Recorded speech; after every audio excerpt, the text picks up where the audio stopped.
Hi good morning children అందరికీ good morning. మనం బహుపదులు కారణిక విభజన నేర్చుకుంటున్నాం 9th క్లాస్ 2nd చాప్టర్ లోపల. ఈరోజు అభ్యాసం 2.3 చదువుతున్నాం. ఫస్ట్ మనం ఒక చిన్న సూక్తితోటి స్టార్ట్ చేద్దాం. రేపటి మన భవిష్యత్తు మరెక్కడో లేదు, రోజువారీ దినచర్యలోనే ఉంది. రేపటి మన భవిష్యత్తు మరెక్కడో లేదు, రోజువారీ దినచర్యలోనే ఉంది. భవిష్యత్ లైఫ్, మన లైఫ్ అనేటటువంటిది ప్రతి ఒక్కరికి ఒక లైఫ్ ఉంటుంది. మనం ప్రతి ఒక్కరికి ఒక లైఫ్లో మన భవిష్యత్తును మంచిగా నిర్మించుకోవాలని ఉంటుంది. నెంబర్ 1 స్థాయిలో ఉండాలని ఉంటుంది. క్లాస్లో సక్సెస్ అయ్యి అందరికంటే ఫస్ట్ ఉండాలని ఉంటుంది. మంచి మార్కులు తెచ్చుకోవాలని ఉంటుంది. మళ్ళీ రావాలి అని అంటే అది ఎక్కడ ఉంటుంది, మరెక్కడో లేదు అంటున్నాడు. అంటే ఎక్కడనో మంచి కాలేజీలోనో మంచి స్కూళ్ళనో లేక ఎక్కువ పైసల్లో ఎక్కడో వేరెక్కడనో లేదు. మళ్ళీ ఎక్కడుంది సార్ మనం సక్సెస్ కావాలని అంటే, మన భవిష్యత్తు మంచి ఫ్యూచర్ కావాలంటే ఎక్కడుంది అని అంటే మన దినచర్యలోనే ఉంది. దినచర్య అంటే మనం రోజు చేసేటటువంటి పనుల లోపలనే ఉంది. సార్ మనం రోజు చేసేటటువంటి పనుల్లో ఏం గొప్ప ఉంటుంది? మనం చేసుకున్నటువంటి టైంను వేస్ట్ చేస్తున్నామా లేక సక్సెసివ్గా దాన్ని వాడుకుంటున్నామా? ఆ టైం దినచర్యలోనే మనం మార్నింగ్ లేచినప్పటి నుంచి ఈవినింగ్ రాత్రి పడుకునే వరకు మనం ఏదైతే దినచర్య, ఒక దినంలో చేసేటటువంటి చర్యలు పనులు ఏవైతే ఉన్నాయో, మనం చేసేటటువంటి ప్రతి పని కూడా దేనికి ఉండాలి, మనలో ఉన్నటువంటి టాలెంట్ను ముందరికి తీసుకువెళ్ళేదిగా ఉండాలి. అప్పుడు మనం అంటే ముందుకు తీసుకెళ్ళాలంటే ఖచ్చితంగా ఆ టైంను సరిగ్గా మనం యూటిలైజ్ చేసుకోవాలి. మన దినచర్య ఒక ప్లాన్డ్గా ఉండాలి. మన ఎయిమ్ క్లియర్గా ఉండాలి. మన లక్ష్యం క్లియర్గా ఉండాలి. నేను ఇది సాధించాలి, దీని కొరకు నేను ఉదయం నుంచి సాయంత్రం వరకు ఒక 8 గంటలు దీని కొరకు కేటాయిస్తున్నాను. 2 గంటలు లెక్కలు చేస్తాను, 2 గంటలు సైన్స్ చదువుతాను, 1 గంట తెలుగుగా చదువుతాను. ఇది నా యొక్క దినచర్య. ఇది లేకుండా నేను అన్నమే ముట్టను, నేను వేరే పని ఏది చేయను అని మనం ఏదైతే డిసైడ్ చేస్తామో ఇది కంటిన్యూస్గా ప్రతిరోజు, ఒకరోజు కాదు, రోజువారీ ప్రతిరోజు ఒకవేళ ఆ విధంగా మనం మెయింటైన్ చేస్తున్నాము అని అంటే మనం సక్సెస్ఫుల్ లైఫ్ను సాధిస్తాము, మంచి భవిష్యత్తును మనం సాధించవచ్చు. ఓకేనా? ఇది మన యొక్క అంటే మనం ఈరోజు నుంచి ఒక టైం టేబుల్ ప్రకారం నడవాలనేటటువంటిది ఉద్దేశం. దాన్ని పర్స్పెక్టివ్గా తీసుకోండి. ఖచ్చితంగా మీ లైఫ్ను చేంజ్ చేసుకోండి. మీరు వచ్చే సంవత్సరం 10th ఇప్పటి నుంచే మీరు ప్రాక్టీస్ మొదలు పెట్టినారని అంటే 10th క్లాస్కి పోయిన తర్వాత మీరు నెంబర్ 1 పొజిషన్లో క్లాస్లో మీరే నెంబర్ 1 ఉంటారు. ఇది కంటిన్యూగా ఛాలెంజ్. ఓకేనా? నెక్స్ట్ మన టాపిక్ ఏంటంటే బహుపది కారణాంక విభజన. కారణాంక విభజనలో మనం ఏమి నేర్చుకున్నాం? బహుపది అంటే ఎక్స్ప్లెయిన్ చేసుకున్నాం. ఒక బహుపది ఏ విధంగా ఉంటుంది, దానిలో చరరాశి, స్థిరరాశి, గుణకము, ఘాతాంకము, ఇవన్నీ నేర్చుకున్నాం. తర్వాత రెండో టాపిక్ ఏముంది మనకు దీనిలో బహుపదిలో? ఏకచర రాశిలో బహుపది. ఏకచర రాశిలో బహుపది ఒకటి నేర్చుకున్నాం. తర్వాత బహుపది యొక్క పరిమాణం గురించి నేర్చుకున్నాం. ఘాతము అంటే పరిమాణం యొక్క అంటే పరిమాణం అంటే గరిష్ట ఘాతాన్ని పరిమాణము అంటారు. తర్వాత బహుపది శూన్య విలువ గురించి నేర్చుకున్నాం. అంటే ఒక బహుపది శూన్యం ఏ విధంగా అవుతుంది, ఏ విలువ సబ్స్టిట్యూట్ చేస్తే మనం శూన్యం అవుతుంది అనేటటువంటి నేర్చుకున్నాం. తర్వాత బహుపదులను భాగించుట అంటే ఒక బహుపదిని ఒక రేఖీయ బహుపదితోటి ఏ విధంగా భాగిస్తాం. ఈ బహుపదులను భాగించుటలోనే ఒక సబ్ టాపిక్ ఏంటంటే శేష సిద్ధాంతము అనేటటువంటి దాని గురించి నేర్చుకున్నాం. శేష సిద్ధాంతము అంటే ఏంటిది? ఈ శేష సిద్ధాంతం లోపల మనకు f(x) అనేటటువంటి బహుపది అయితే దాన్ని రేఖీయ బహుపది x-h భాగించినప్పుడు దాని శేషము f(a) అగును అనేటటువంటిది ఒక శేష సిద్ధాంతము. ఇది ఏ విధంగా ఉంటుంది అనేటువంటి కొన్ని ఎగ్జాంపుల్ ప్రాబ్లమ్స్ చేసినాం. ఇప్పుడు ఎక్సర్సైజ్ ప్రాబ్లంకి మనం వెళ్తున్నాం. అభ్యాసము 2.3. అభ్యాసం 2.3లో మనకు కొన్ని ప్రాబ్లమ్స్ను చూద్దాం.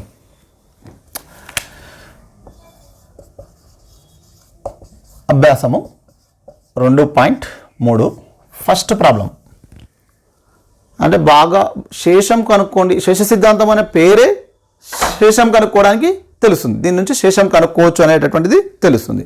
ఒక బహుపది ఇచ్చిండు x³ ప్లస్, దీనిలో బుక్ ఇది చేసి పెట్టుకున్నా, x³ ప్లస్ 3x స్క్వేర్ అసలు x³ plus 3x square plus 3x plus 1 నో కింది రేఖీయ బహుపదులచే భాగించగా రేఖీయ బహుపదిలో భాగించినప్పుడు వచ్చే శేషాలు కనుక్కోండి అంటున్నాడు. X plus 1 x minus 1/2 x x plus పై 5 ప్లస్ 2x. ఈ రేఖీయ బహుపదిలచే భాగించినప్పుడు శేషము ఏమొస్తుంది కనుక్కోవాలి, ఫైండ్ అవుట్ చేయాలి. మనం ఎట్లా కనుక్కుంటాం, యాక్చువల్గా అయితే మామూలుగా అయితే భాగాహారం చేస్తే మనకు శేషం వస్తుంది. అలా కాకుండా మన శేష సిద్ధాంతం నుంచి కూడా కనుక్కోవచ్చు, మనం భాగాహారం చేయాల్సిన అవసరం ఉండదు. ఎట్లా కనుక్కుంటున్నాము అని అంటే, మనం ఇంతకుముందు చెప్పిన నేను మళ్ళీ చెప్తున్నా, మనం ఏ రేఖీయ బహుపదితోటి అయితే భాగాహారం చేస్తున్నామో ఎక్స్ ప్లస్ 1 అనేటటువంటి రేఖీయ ఫస్ట్ లెక్క తీసుకుంటున్నాను. దీనిలో ఫస్ట్ బిట్ లోపల ఫస్ట్ ప్రాబ్లం ఎక్స్ ప్లస్ 1 చేత దీన్ని శేషాన్ని కనుక్కుంటున్నా. శేషం కనుక్కునేటప్పుడు ఎక్స్ ప్లస్ 1 ఏదైతే ఇచ్చిందో ఈజ్ ఈక్వల్ 0 అనుకోవాలి. అప్పుడు ఎక్స్ ప్లస్ 1 ఈజ్ ఈక్వల్ 0 అయినప్పుడు ఎక్స్ వాల్యూ కావాలి, ఎక్స్ విలువ కావాలి అని అంటే ప్లస్ 1ని అవతల తీసుకుపోతే -1 అవుతుంది. అంటే ఎక్స్ ఈజ్ ఈక్వల్ ఏమొచ్చింది, -1 అని వచ్చింది. ఎక్స్ ఈజ్ ఈక్వల్ ఏమొచ్చింది, -1 అని వచ్చింది. అప్పుడు మనకు లెక్కలు ఇచ్చినటువంటి బహుపది ఏంది, F of X is equal to x³ + 3x² + 3x + 1. ఈ బహుపది లోపల ఎక్స్ వాల్యూను -1 సబ్స్టిట్యూట్ చేయాలి. F of -1 is equal to -1³ + 3 × -1² + 3 × -1 + 1.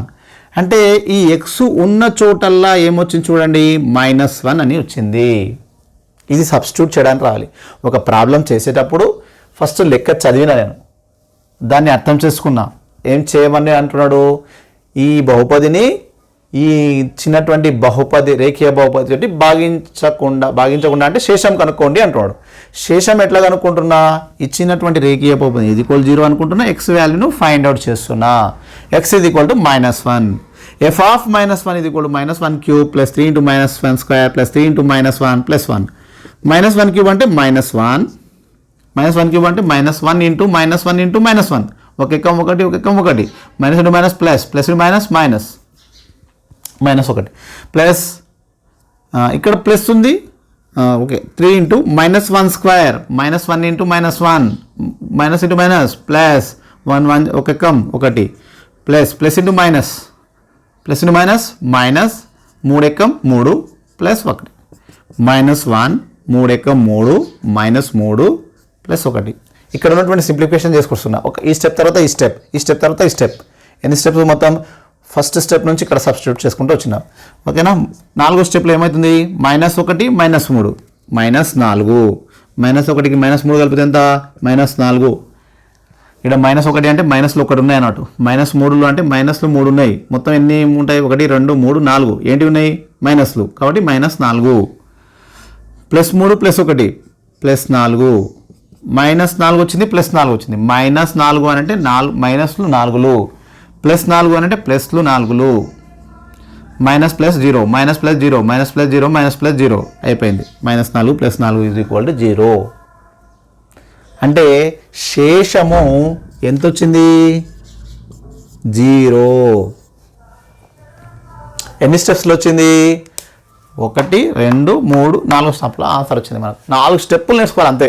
ఏది 4 స్టెప్లు అని అంటే మనం ఒకటి విధానం పెట్టుకోవాలి. శేషము కనుక్కోండి, రేఖీయ బహుపదిచే భాగించినప్పుడు, రేఖీయ బహుపదిచే భాగించినప్పుడు శేషము కనుక్కోండి.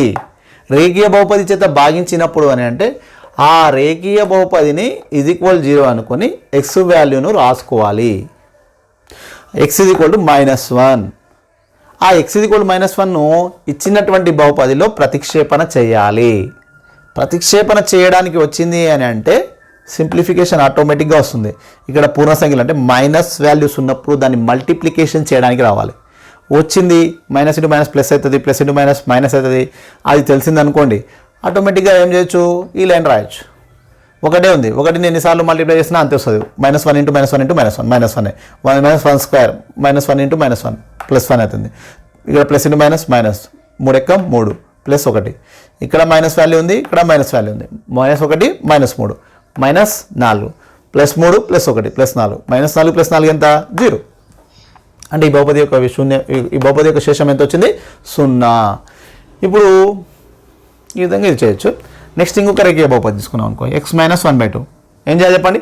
x-1/2 అన్నప్పుడు x-1/2 తోటి మనం భాగారం చేయాలి అన్నప్పుడు ఏం చేయాలి? x-1/2 = 0 అనుకోవాలి.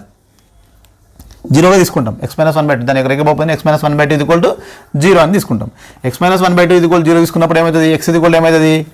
1/2. ఈ -1/2 అవతలకి ఏమవుతుంది? x-1/2 = 0 అయితే x ఏమవుతుంది? x = 1/2.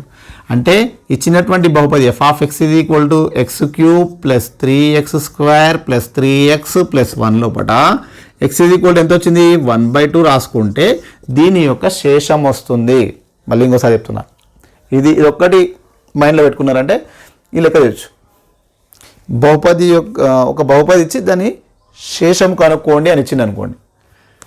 మనం దేనితో అయితే భాగించమని చెప్పుకున్నాడో దాని నుంచి మనకు x వాల్యూ వస్తుంది. రేఖీయ బహుపది ఉన్నప్పుడు x-1/2 = 0. దీంతో భాగారం చేయమంటున్నాడు. దాన్ని ఇది 0కి సమానం చేసిన x 1/2 వచ్చింది. x 1/2 వస్తే దీన్ని తీసుకొచ్చి దేనిలో సబ్స్టిట్యూట్ చేస్తున్నా? x వాల్యూలో సబ్స్టిట్యూట్ చేస్తున్నా. f(1/2)గా రాసుకుంటున్నా. అప్పుడు ఏమవుతుంది? 1/2.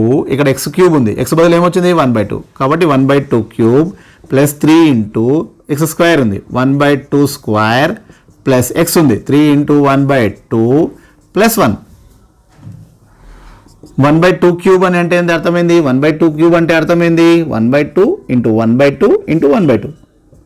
1 1 1 1 1 1 2 2 4 2 2 4 4 8. పైన లవాలను గుణాకారం చేస్తున్నా. ఒక ఎక్కం 1 పైన లవం 1 2 2 4 4 8 1/8. ఈ ప్లస్కు ప్లస్ మళ్ళా 3 × 1/2² ఇక్కడ పక్కన వేసుకున్నారంటే ఇదంతా రఫ్ చూడండి. ఇక్కడ స్టెప్ బై స్టెప్ మనకి ఈ విధంగానే ప్రాసెస్ రావాలి. 1/2² అంటే 1/2 × 1/2 1 1 1 2 2 4 1/4 ప్లస్ 3 3 3/2 ప్లస్ 1. ఈ పై స్టెప్ నుంచి కింది స్టెప్ వస్తుంది. దీనికి లింక్ ఉంది. దీన్ని సింప్లిఫై చేసి దీన్ని సూక్ష్మీకరణ చేసినప్పుడు ఈ స్టెప్ వస్తుంది. ఇది ఎట్లొచ్చింది? ఈ స్టెప్ ఎట్లొచ్చింది అని అంటే మీరు చెప్పగలగాలి. ఎట్లొచ్చింది ఈ స్టెప్? ఈ స్టెప్ ఎట్లొచ్చింది అంటే చెప్పగలగాలి. ఇది ఎక్కడి నుంచి వచ్చింది? లెక్కలు ఇచ్చిండు. అంటే ప్రతి స్టెప్ లెక్కల్లో ఖచ్చితంగా ఒక ప్రాసెస్, ఒక పద్ధతి అనేటటువంటిది ఉంటుంది. ఏదో పై తుప్పుకున్న ఏదో రాసిన సార్ ఇష్టం వచ్చినట్టు అనేటటువంటిది ఉండదు. వాడు లెక్క ఇచ్చిండు x³ + 3x² + 3x + 1 అని. దేంతో భాగారం చేయమన్నాడు? x-1/2 తోటి భాగారం చేయమన్నాడు. దాన్ని ఇది 0గా రాసుకున్నా. x 1/2 అయింది. x 1/2 అన్నప్పుడు ఈ x బదులు ఎంత సబ్స్టిట్యూట్ చేసినా? 1/2. ఇంతకు ముందు లెక్కల -1, ఇప్పుడు ఈ లెక్కల 1/2. 1/2 సబ్స్టిట్యూట్ చేస్తే క్యూబ్ + స్క్వేర్ + 1/2 + 1 అని రాసు. దీన్ని సింప్లిఫై సూక్ష్మీకరణ చేస్తున్నా. సూక్ష్మీకరణ చేస్తున్నప్పుడు 1/2³ అని అంటే 1/8 2 2 4 4 8 ప్లస్ 3 × 1/2² 1/2² అంటే 1/2 × 1/2 1/2 1/4 ప్లస్ 3 3 ఈ లవము ఇది ఎంత లేదని అంటే లవము ఉన్నట్టు, లవములో ఉన్నట్టు, ఇది పైన ఉన్నట్టు 3 3 3 3 1 2 2 3/2. ఈ పైన ఉన్నటువంటి దీన్ని గుణకారం చేయాలి, హారాలను గుణకారం చేయాలి ప్లస్ 1. దీని కింద ఎంత లేదు కాబట్టి 1 ఉన్నట్టు. ఇప్పుడు చూడండి 1/8 ప్లస్ 3/4 ప్లస్ 3/2 ప్లస్ 1/1 అనుకోండి. దీన్ని ఇప్పుడు కూడాలి, భిన్నాల కూడిక రావాలి. ఇక్కడ సింప్లిఫికేషన్ రావాలంటే ఏం కావాలి? భిన్నాల కూడిక రావాలి. ఈడ సింప్లిఫికేషన్ రావాలంటే సబ్స్టిట్యూషన్ రావాలి, ప్రతిక్షేపణ రావాలి. ఇక్కడ ఈ స్టెప్ రావాలి అని అంటే మల్టిప్లికేషన్స్ రావాలి, పూర్ణ సంఖ్యల గుణకారం రావాలి. ఇక్కడ భిన్నాల కూడిక చేస్తే ఏమొస్తుంది? కింద హారం లోపల 8 4 2 1 ఉంది. ఈ 4కి కాసాగు తీసుకుంటాం. ఫస్ట్ భిన్నాల కూడిక చేసినప్పుడు కాసాగు తీసుకుంటాం. 2 4 2 2 2 ఎక్కం 1 2 2 2 ఎక్కం 1 1. ఇక్కడ 1 వచ్చేంత వరకు అంటే కింద ఒక్క పదం సంఖ్య మిగిలే వరకు భాగాహారం చేస్తాం. తర్వాత దీన్ని గుణకారం చేస్తాం. 2 2 4 4 2 8 దీన్ని కాసాగు అని అంటాం. ఇట్లా వచ్చిన తర్వాత దీన్ని గుణకారం చేస్తే ఇది ఆల్రెడీ మీకు వచ్చు. 8 కాసాగు తీసుకుంటే ఇప్పుడు ఎంత మిగులుతుంది? దీంతో దీన్ని భాగారం చేయాలి. 8 ఎక్కం 8 1 4 2 4 చేస్తే దీన్ని భాగారం చేస్తాం. చేస్తే 2 వస్తుంది. 2 3 6 2 4 8 4 3 12 ప్లస్ 1 8 8. ఈ స్టెప్ కింద రాసిన సరిపోతుంది. 1 + 6 + 12 + 8/8 ఇక్కడ వచ్చింది, ఇక్కడ రాస్తున్నా. అంటే ఈ భిన్నాల కూడికిన ఇప్పుడు కూడిక చేయాలి అన్నప్పుడు డైరెక్ట్గా ఇక్కడ 1/8 + 3/4 అని ఉంది. ఇక్కడ 8, 4 సజాతి పదాలను, భిన్నాలలో సజాతి పదాలను మాత్రమే కూడిక చేస్తాం. సజాతి పదాలు అంటే ఏంది? హారాలు సమానంగా ఉండాలి. ఇక్కడ హారాలు సమానం చేసినప్పుడు ఈ హారాలు సమానం చేసిన తర్వాత ఎట్లా చేసినవి సార్ అంటే కాసాకు తీసి చేసిన సామాన్యంగా. ఇప్పుడు మొత్తం పైన లవాలను మొత్తం కూడొచ్చు. లవాలు మొత్తం కూడితే 1 + 6 7, 7 × 1 12 19, 19 × 8 27, 27/8. దీని యొక్క శేషము 27/8. శేషం ఎంత? 27/8. ఇది బహుపది యొక్క శేషాన్ని, ఒక బహుపది యొక్క శేషాన్ని కనుక్కోవడం. రేఖీయ బహుపది ఇచ్చినప్పుడు మనం బహుపది యొక్క శేషాన్ని కనుక్కోవచ్చు. దీంట్లో ఇంకేమన్నా డౌట్స్ కానీ ఏమన్నా ఉంటే మీరు కామెంట్ మెసేజ్ రూపంలో చేయొచ్చు. దానికి ఎక్స్ప్లెనేషన్ ఏమన్నా వేయచ్చు. డిస్క్రిప్షన్ లోపల నా వాట్సాప్ నెంబర్ ఉంటుంది, దానికి మీరు కూడా సెండ్ చేయొచ్చు. నెంబర్ పంపిస్తే గ్రూప్లో యాడ్ కావచ్చు. మీరు గ్రూప్లో యాడ్ కావాలనుకుంటే, నా యొక్క గ్రూప్లో యాడ్ కావాలనుకుంటే 9912909562 నెంబర్ ఉంటుంది, దానికి డిస్క్రిప్షన్లో ఉంటుంది. దానిలో మీరు మెసేజ్ పంపించిండ్రు అని అంటే నేను 9th క్లాస్ది సపరేట్ గ్రూపే ఉంటుంది. ఓకేనా? 9912909562. ఓకే, దీంట్లో ప్రాబ్లం చూడండి. 1/2 cube + 3 × 1/2 whole square + 3 × 1/2 + 1. Substitution, simplification, భిన్నాల కూడికలో సజాతి పదాలుగా కూడా మార్చాలి. వచ్చేస్తుంది 27/8. శేషాన్ని కనుక్కున్నాం. ఓకే, నెక్స్ట్ మనం ఇంకొక రేఖీయ బహుపది ఉంది. ఎక్స్ అనేటటువంటిది రేఖీయ బహుపది, x + π అనేటటువంటిది బహుపది ఉంది, 5 + 2x అనేటటువంటిది బహుపది ఉంది. చిన్న క్లూ ఇస్తా, మీరే చేయండి లెక్కలు. ఈ 3 లెక్కలు మీరు చేయొచ్చు, ఈజీగా చేయడానికి అవకాశం ఉంటుంది. ఎక్స్ ఇప్పుడు ఏం చెప్పినా, నేను ఇచ్చినటువంటి రేఖీయ బహుపదిని = 0కు సమానం చేయాలి. అంటే ఇక్కడ ఏం లేదు, ఇక్కడనేమో స్థిర పదాలు ఉన్నాయి, దీనికి స్థిర పదమే లేదు, x = 0 ఉంది డైరెక్ట్. కాబట్టి దీనిలో f(0)ను ఫైండ్ అవుట్ చేయాలి. f(0)ను ఫైండ్ అవుట్ చేయాలంటే 0³ + 3 × 0² + 3 × 0 + 1. ఇది మొత్తం జీరోలు అయిపోతాయి, +1 ఉంటుంది. ఆన్సర్ +1, ఇది ఆన్సర్. x + π అంటున్నాడు. x + π అని అంటే ఇది = 0 చేసుకోవాలి. అంటే x = -π. x = -π. x = -π అంటే f(-π). అంటే ఇచ్చినటువంటి బహుపది ప్లేస్లో ఏం రాయాలి? π అని రాయాలి. -π³ + 3 × -π హోల్ స్క్వేర్ + 3 × -π + 1. ఈ విధంగా సబ్స్టిట్యూట్ చేయాలి. చేసుకుంటా పోతే మనకు ఆన్సర్ వస్తుంది. దాని అట్లా రాయొచ్చు. -π³ -π² అంటే ఇక్కడ పైన 2 సార్లు మల్టిప్లై చేస్తున్నాం కాబట్టి -++ అయిపోతుంది. ఇది +3π² +-3π + 1. ఇది వరకు రాస్తే ఇది ఆన్సర్ అయిపోతుంది. దీనిలో కూడా 22/7 ప్రతిక్షేపిస్తాను, పెద్దగా అవుతుంది, అవసరం లేదు ప్రతిక్షేపించాల్సిన, మనకు బహుపది రూపమే కాబట్టి అటెండ్ రాసుకోవచ్చు. తర్వాత 5 + 2x = ఏం చేయాలి? 0 రాసుకోవాలి. 2x +5 అవతలకొతే -5. x = 2 ఇక్కడ మల్టిప్లై చేస్తుంది, అవతలకొతే ఏం చేస్తుంది? /2. x = -5/2. అంటే ఇచ్చినటువంటి బహుపది ఏంది? f(x) = x³ + 3x² + 3x + 1. దీంట్లో ఏం చేయాలి? f(-5/2)ను సబ్స్టిట్యూట్ చేయాలి. f(x) = x³ + 3x² + 3x + 1. దీంట్లో f(-5/2)ను సబ్స్టిట్యూట్ చేయాలి. చేసుకుంటా పోతే మీకు ఏమొస్తుంది? -5/2 హోల్ క్యూబ్ + 3 × -5/2 హోల్ స్క్వేర్ + 3 × -5/2 + 1 అని రాయొచ్చు. ఈ విధంగా మనకు వస్తుంది. రాసుకొని దీన్ని సింప్లిఫికేషన్ చేసుకుంటా పోతే మనకు ఆన్సర్ వచ్చేస్తుంది. ఇది ఫస్ట్ బిట్. ఓకేనా? ఇది మీరు ఈజీగా చేసుకోవచ్చు. నెక్స్ట్ మనకు second bit.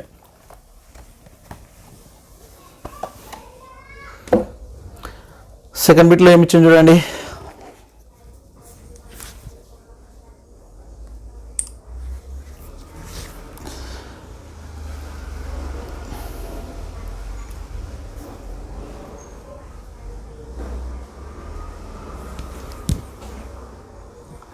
2x² minus 3x plus 5ను 2x minus 3 చే భాగిస్తే వచ్చే శేషం ఎంత?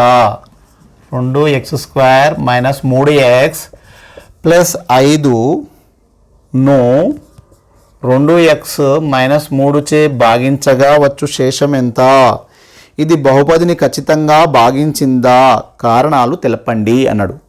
ఇది బహుపదిని ఖచ్చితంగా భాగించిందా? ఖచ్చితంగా భాగించడం అని అంటే శేషం 0 వస్తే దాన్ని ఖచ్చితంగా భాగించడం. ఇప్పుడు 6ను 2 తిట్ట భాగారం చేస్తే 2 3 6 శేషం 0. 7 ఉంది అనుకోండి, 2 3 6 శేషం ఎంత? 1. ఈ విధంగా శేషం 0 రావడానికి ఖచ్చితంగా భాగించడం అని అంటాం. అంటే వాడు ఏమడుగుతున్నట్టు దాని అర్థం, లెక్క చదివినప్పుడు మనకు ఒక కాన్సెప్ట్ రావాలి, బ్రెయిన్ లోపల మైండ్ లోపల ఏం రావాలి, ఏం అడుగుతున్నాడు అని అంటే ఇది దీంతో ఈ బహుపదిని f(x) అని అనుకోండి. బహుపదిని f(x) అనే బహుపదిని 2x మైనస్ 3 అనే రేఖీయ బహుపది, ఇదేమో రేఖీయ బహుపది, ఇదేమో వర్గ బహుపది. ఇక్కడ 2 ఉంటేనేమో వర్గ బహుపది అని అంటాం. పరిమాణాన్ని బట్టి చెప్తాం. అది 2x మైనస్ 3 అనేది దీన్ని 2x మైనస్ 3 చే భాగిస్తే శేషము అనేటటువంటిది ఎంత వచ్చింది? ఒకవేళ 0 వస్తేనేమో అదినేమో ఖచ్చితంగా భాగించింది. కారణము తెలపండి అంటాడు. ఏం తెలుపుతాం? ఇప్పుడు మనం ఫస్ట్ దీన్ని 2x minus 3 is equal to 0 రాయాలి. 2x minus 3 is equal to 0. 2x is equal to minus 3 వదలకపోతే plus 3, x is equal to ఏమవుతుంది? 3/2. ఇంత చేయడానికి వచ్చిందంటే మిగతా మొత్తం ప్రాబ్లం సింప్లిఫికేషన్ చేయడానికి వస్తుంది. ఫస్ట్ మనం శేషాన్ని కనుక్కోవాలి అని అంటే ఈ బహుపదిని ఈజ్ ఈక్వల్ 0కి సమానం చేసుకోవాలి. x వాల్యూను ఫైండ్ అవుట్ చేయాలి. x వాల్యూను ఫైండ్ అవుట్ చేసిన తర్వాత ఏం చేయాలి? తీసుకొచ్చి మనకి ఇచ్చినటువంటి బహుపది లోపల f(3/2) వచ్చింది కాబట్టి 3/2 వాల్యూని రాయాలి. f(3/2) ఈజ్ ఈక్వల్ టు ఇక్కడ సబ్స్టిట్యూట్ చేయాలి. x బదులు ఎంత సబ్స్టిట్యూట్ చేస్తావు? 3/2 whole square minus 3 into 3/2 plus 5. ఓకేనా? 2 into 3/2 whole square minus 3 into 3/2 plus 5. 2 into 3/2 whole square, దీని సింప్లిఫికేషన్ సూక్ష్మీకరణ రావాలి. 3/2 హోల్ స్క్వేర్ 3/2 ఇంటూ 3/2. లవాలను గుణిస్తాం, హారాలను గుణిస్తాం. 3 3 9, 2 2 4, 9/4. 3 3 9/2. పైన దీని హారం ఎంత లేదంటే 1 ఉన్నట్టు. 3 3 9, 2 ఎక్కం 2 ప్లస్ 5. 9 2 18/4 మైనస్ 9/2 ప్లస్ 5 ఎంత లేదంటే 1 ఉన్నట్టు. ఇప్పుడు ఇక్కడ భిన్నాల లోపలికి వచ్చేసింది. ఇది భిన్నాల లోపల కూడిక తీసివేత. ఇక్కడ ఫస్ట్ తీసివేత చేయాలి, తర్వాత కూడిక చేయాలి. ఫస్ట్ చేయాలంటే సజాతి పదాలే ఉండాలి. ఈ 3 భిన్నాలు, ఇదొక భిన్నం, ఇదొక భిన్నం, ఇదొక భిన్నం. ఎన్ని భిన్నాలు ఉన్నాయి? ఎన్ని పదాలు ఉన్నాయి దీంట్లో? 3 పదాలు ఉన్నాయి. ఈ 3 పదాలకు హారాలు సమానంగా ఉంటేనేమో సజాతి పదాలు అంటాం. ఆ సజాతి పదాలను కూడగలుగుతాం. ఫస్ట్ సజాతి పదాలుగా మార్చుకోవాలంటే దీనిలో ఉన్నటువంటి భిన్నాన్ని కాసాగు తీసుకొని హారాన్ని సమానం చేసుకోవాలి. 2 2 4, 2 ఎక్కం 2 ఎక్కం అంటే ఈ రెండింటిని మల్టిప్లై చేస్తే 4 కాసాగు. 4 దీన్ని భాగాహారం చేయాలి. భాగఫలం 1 వస్తుంది. 1 ఇంటూ లవం 18. ఇది అందరూ రావాలి. మ్యాక్సిమం ఈ భిన్నాల కూడిక కొంచెం మందికి రాదు. రాకపోతే ఫ్రాక్షన్స్ నేర్చుకోవాలి. అది ఎట్లా నేర్చుకుంటాం? కాసాగు తీయాలి, ఇది హారంతో దీన్ని భాగించాలి. వచ్చిన భాగఫలము ఇంటూ లవము 18 మైనస్ 2 తిట్ట భాగాహారం చేయాలి. ఇది రెండో సంఖ్య. ఇది దీంట్లో 2 తిట్ట భాగాహారం చేయాలి. 2 2 4, 2 9 18. 1 4 4, 4 5 20. ఇక్కడ దీన్ని చూపిస్తే ప్లస్ 18 మైనస్ 18 0 అయిపోతుంది. ప్లస్ 18 ఉంది, మైనస్ 18, ఒకటి ప్లస్ ఉంది మైనస్ ఉంది కాబట్టి 18 కాబట్టి 0. 20/4 20/4 20/4 4 4 4 5 20 ఈజ్ ఈక్వల్ టు 5. ఎంత వచ్చింది? శేషం ఎంత వచ్చింది? 5. ప్రశ్న ఏమడిగిండు? ఖచ్చితంగా భాగిస్తుందా? ఎవరు? 2x - 3 ఎవరిని? f(x)ని 2x² - 3x + 5ని భాగిస్తుందా? మరి భాగించదు అని చెప్పాలి. ఎందుకు? శేషము 0 రాలేదు. శేషము 5 కావున కింద రాయాలి, కారణం రాయండి అన్నాడు. కాబట్టి శేషము 5 వచ్చినది కావున f(x)ను 2x - 3 ఖచ్చితంగా భాగిస్తుంది, కానీ శేషం మాత్రం ఖచ్చితంగా భాగించదు. మామూలు భాగాహారం జరుగుతుంది కానీ ఖచ్చితంగా అనేటటువంటి భాగించదు. ఖచ్చితంగా భావించాలంటే ఏం రావాలి? శేషం 0 రావాలి. శేషం 0 రావాలి. ఇది third problem. Second problem x³ - px² + 6x - pని x - p చే భాగిస్తే వచ్చే శేషం ఎంత అన్నాడు. ఓకేనా? థర్డ్ ప్రాబ్లం ఓకేనా? సెకండ్ ప్రాబ్లం చూడండి. దాంట్లో x - p చే భాగించగా అన్నాడు. x - p చే భాగించగా అని అంటే ఎంత తీసుకోవాలి? x - p చే భాగించమంటాడు. దీన్ని x³ - px² plus 6x - p ని x - p చే భాగించమంటున్నాడు. దేంతో భాగించమంటున్నాడు? x - p చే భాగించమంటాడు. x - p చే భాగించాలంటే ఏం చేయాలి? ఈజ్ ఈక్వల్ 0 మైనస్ p తొలగితే p. ఇది f(x) అనుకుంటున్నాం. అప్పుడు f(x) బదులు ఏమవుతుంది? f(p) అవుతుంది. f(p) అయితే ఏమవుతుంది? p³ x బదులు ఏం రాస్తాం? p³ minus p into x బదులు p, ఆల్రెడీ p ఉంది, p అట్లనే రాసుకున్నా. x బదులు p రాసుకున్నా అంటే x ఉన్న చోటనే p రాసుకుంటాం అంతే. 6 ఇంటూ x బదులు ఏం రాయాలి? p minus p. రఫ్ ఇది p³ minus p into p². ఇది ఎంత లేకపోతే 1 ఉన్నట్టు. ఈ రెండింటిని గుణకారం చేస్తున్నాం. pని p²ని గుణకారం చేసినప్పుడు 1 + 2 చేస్తాం. a⁴m into a⁴n is equal to a⁴m+n సూత్రం నుండి p⁴1 into p² plus 6p plus p. ఈ p³ ప్లస్ p³ ఉంది, ఇక్కడ మైనస్ p³ ఉంది, 0 అయిపోతుంది. Plus p³ minus p³. 6p plus p 7p. ఇది బహుపదుల తీసివేత, బహుపదుల కూడిక. బహుపదుల కూడిక ఏకచరరాశుల బహుపదులు అనేటటువంటి కూడిక తీసివేత వచ్చింది అని అంటే మనం ఈ లెక్కలు చేయగలుగుతాం. ఓకేనా? ఈ విధంగా సెకండ్ ప్రాబ్లం ఉంది. సెకండ్ ప్రాబ్లం ఏముంది? మళ్ళీ ఒకసారి చూడండి. x³ - px² + 6x - p అని ఉంది. దీంతో భాగం చేయమంటాడు. x - p = 0 చే x - p చే భాగిస్తే వచ్చే శేషం ఎంత? 7p అనేటటువంటి శేషము. శేషం ఎంత వస్తుంది? శేషము = 7p. ఎట్లా వస్తుంది? x - p = 0 అనుకోవాలి. x వాల్యూ p వస్తుంది. ఆ pని ఇచ్చినటువంటి బహుపదిలో సబ్స్టిట్యూట్ చేయాలి. సింప్లిఫికేషన్ చేస్తే మనకు ఆన్సర్ వస్తుంది. 3 స్టెప్పులు చేసి పెట్టుకోవాలి. మనం ఇచ్చినటువంటి ఏదైతే రేఖీయ బహుపది ఉందో ఆ రేఖీయ బహుపదిని = 0 చేసుకుంటే మనకేమొస్తుంది? x వాల్యూ వస్తుంది. ఆ x వాల్యూను ఇచ్చినటువంటి బహుపదిలో సబ్స్టిట్యూట్ చేయాలి. సబ్స్టిట్యూట్ చేసి సింప్లిఫికేషన్ సూక్ష్మీకరణ చేయాలి. చేస్తే మనకు ఆన్సర్ వచ్చేస్తుంది. ఈరోజు టాపిక్లో ఇంకొక లెక్క చేద్దాం. 4th వన్ చేసేసి క్లోజ్ చేద్దాం. రేపు మళ్ళీ ఇంకొక 5th 6th అనేటువంటి 4 ప్రాబ్లమ్స్ ఉన్నాయి, అవి చేద్దాం. దీనిలో 4th ప్రాబ్లం వచ్చే శేషం ఎంత అన్నాడు. ఇది కూడా సేమ్ ప్రాబ్లం అనుకోండి, అదే టైప్ ప్రాబ్లం ఉంది.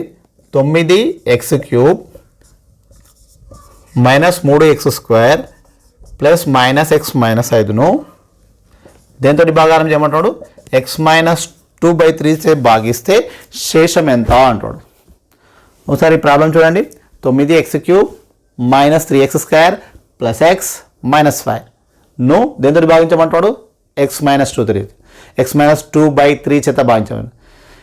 x - 2/3 అనేటటువంటి రేఖీయ బహుపది. ఈ బహుపది చేత భాగించమని చెప్పినప్పుడు x - 2/3 ఏమవుతుంది? = 0 చేసుకోవాలి. x - 2/3 0. x ఏమవుతుంది? -2/3 అవతలకపోతే 2/3. అంటే ఈ బహుపదిలో ఇది f(x) అని బహుపది అనుకుంటే ఈ బహుపదిలో x వాల్యూను 2/3 సబ్స్టిట్యూట్ చేయాలి. 2/3 సబ్స్టిట్యూట్ చేసినప్పుడు 9 × 2/3 whole cube minus 2/3 whole square plus 2/3 -5 అంటే ఎక్స్ ఉన్న చోటల్లా 2/3ని సబ్స్టిట్యూట్ చేసిన బదులుగా రాసిన ప్రతిక్షేపణ చేయడం అంటే బదులుగా రాయడం.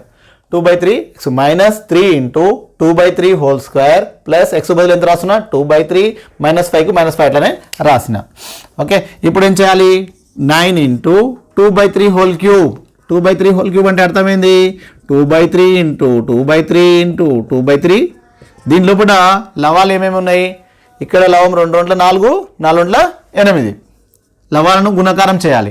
కింద ఉన్నటువంటి హారాలను గుణకారం చేయాలి. 3 × 9, 9 × 27.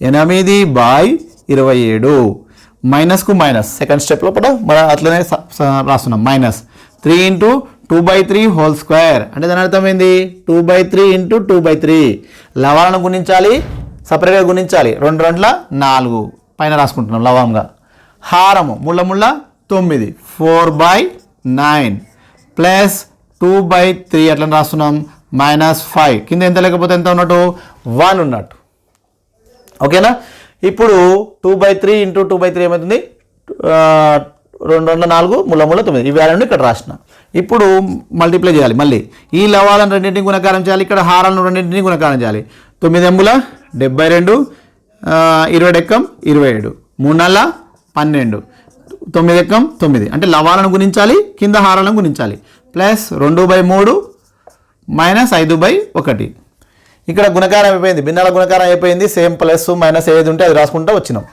ఇప్పుడు నెక్స్ట్ ఏం చేయాలి భిన్నాల కూడిక చేయాలని అంటే డైరెక్ట్గా భిన్నాల కూడిక చేయలేం మనం ఏం చేయాలి మళ్ళీ ఆ భిన్నాలను సజాతి భిన్నాలుగా మార్చాలి సజాతి భిన్నాలు అంటే ఏం సార్ అని అంటే మళ్ళీ హారాలు సమానంగా ఉంటే వాటిని సజాతి భిన్నాలు దీని హారం 20 ఉంది దీని హారం 9 ఉంది దీని హారం 3 ఉంది దీని హారం 1 ఉంది ఇవన్నీ ఒకటే హారం వచ్చేటట్టు చేయాలంటే ఏం చేయాలి కాసాగు కనిష్ట సామాన్య గుణిజం తీస్తే 3 9 27 3 తోట భాగారం చేద్దాం 2 లేక 3 తోట 3 9 27 ముళ్ళ 9 3 ఎక్కం 3 ముళ్ళ 3 ఎక్కం 3 ఎక్కం ఒక ముళ్ళ 9 9 ముళ్ళ 27 ఈ కాసాగు తీయడానికి రావాలి లేకపోతే 4th 5th క్లాస్లో మీకు 5th క్లాస్ 6th క్లాస్లో కాసాగులు ఉంటాయి అక్కడ ఒకసారి చూసుకున్నారని అంటే మీకు అర్థమైపోతుంది ఇప్పుడు దీంతో భాగారం చేయాలి 27 తోటి భాగారం చేసి 27 ఎక్కం 27 ఒక 72 మైనస్ 9 తోటి భాగారం చేసి 9 ముళ్ళ 27 9 ముళ్ళ 27 3 ఇంటూ 12 12 ముళ్ళ 36 ప్లస్ 3 తోటి భాగారం చేయాలి 3 9 27 9 2